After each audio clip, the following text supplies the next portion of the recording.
To analyze data in a pivot table, drag one or more than one fields in filter box. I have already added month field in filter box. Click filter button. Select August. Click OK. You have summary of month August sale. Grand total of 3rd August is $6.45. Grand total of 4th August $7.59. Similarly, grand total of this item $3.55. When any cell in pivot table is active, the two tools are active in tab. In Design tab, Pivot Table Styles group. Click this button.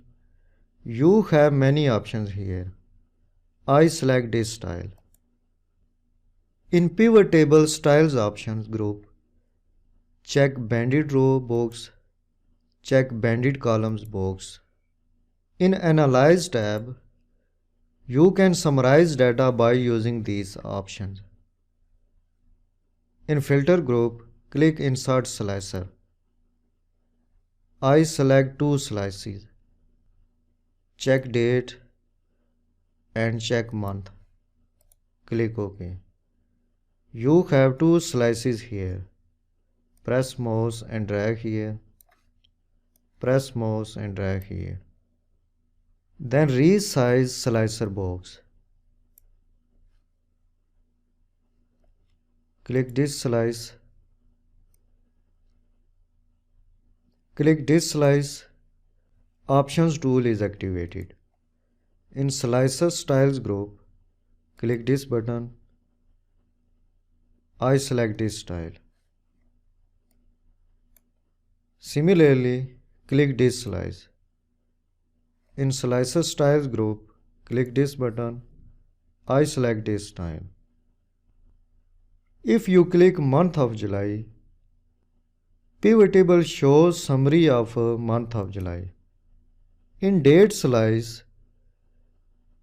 you can select specific date to display data in that date. If I select 21 July, you can see here in Pivot Table, only one item is sold at that date.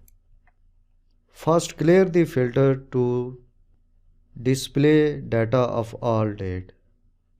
Now I click month June. The date slice, highlight the sale dates. In this way, you can filter data in a pivot table.